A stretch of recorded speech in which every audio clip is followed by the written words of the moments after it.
What's going on, New Life? So good to see you guys. I hope you have enjoyed Titus. This is a great book, jam-packed full of incredible theology. This was written to Titus, not by Titus, but to Titus from Paul. Titus was one of Paul's young pastors who he had been mentoring and challenging and leading and building up.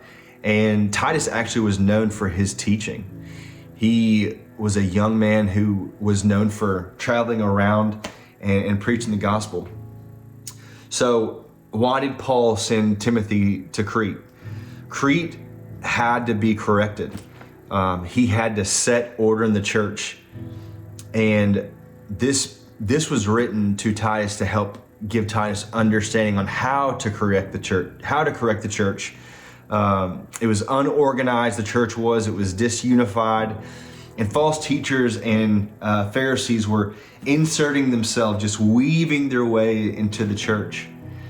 And Cretans, they had a reputation for being disorganized and really dishonest.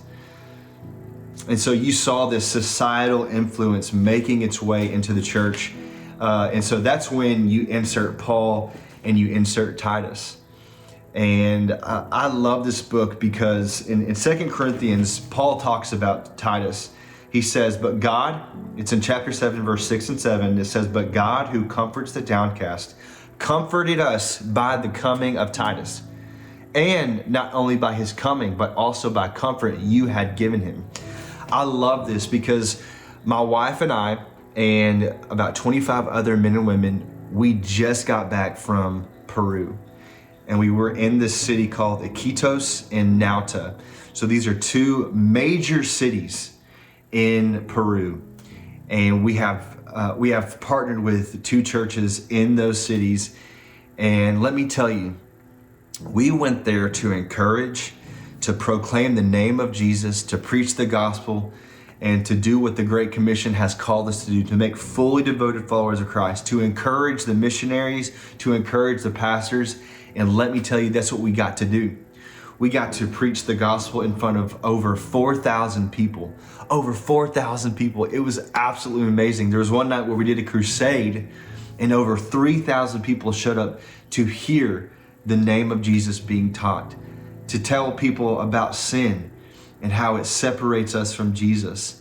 But because of Jesus, because of the cross, because he was a real person, because he rose again on the third day, and we believe in that, we can live in eternity with heaven, in heaven with him forever. And that's what we got to teach. And that's what we got to preach. And I'm so excited to say that we had over 200 people raise their hands to make Jesus the Lord of their life. And we also were able to give out pamphlets to show people that the church is the hope of the world, that it is a city on a hill that cannot be hidden. And we got to do that in Peru, and it was such an honor. And we went there and we gained a relationship and we encouraged. But in turn, just like 2 Corinthians chapter 7, verse 7 says, we were encouraged. We came back renewed and excited and full of hope. And so excited what God is doing in Peru, in Iquitos and Nauta. This church is so pivotal. This church is so important to Peru. And I'm excited and renewed to know that our church, wherever church you're at, is so important. Your role and your key role is so important. And I absolutely love what Paul gives Titus in this letter, saying, this is how you correct the church. This is the wisdom. You don't correct them the way that the Pharisees did. The Pharisees, they just wanted to argue. It says in Titus chapter 3, verse 10, as for a person who stirs up division after warning them once and twice. So they were arguing about genealogies, things that really didn't matter. They were arguing about things that didn't matter. And so Paul's wisdom to Titus was, here are the things that matter. And you can tell them once or twice, and after that, you need to just get rid of them. It was amazing. It was amazing to watch these people of Peru understand the gospel, just like that's happening in Titus. And so here's what I love.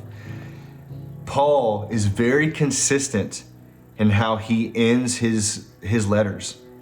It's a greeting and it's an encouragement. And he's just basically saying, hey, Apollos, tell him he's doing a great job. Tychicus, tell him that he's doing a great job. Whenever this person comes to greet me, make sure you tell him this. Like, this is what it does for me. And this is what I know about our church. Paul, every time he does a greeting, it means that the church is growing. The church is thriving. And this is what I believe for our church and for your church, that whenever you correct people with sound doctrine and theology in relationship, you have immovable convictions, and you have sound doctrine, you're going to have a church that grows and thrives. New Life, it's so good to see you. My goal and my prayer and my challenge for you is to love someone with sound doctrine and with immovable convictions. And those relationships, those are the things that will be with us in heaven. Those relationships that we gained in Peru, I cannot wait to meet those people in heaven one day. New Life, I love you. We'll see you soon.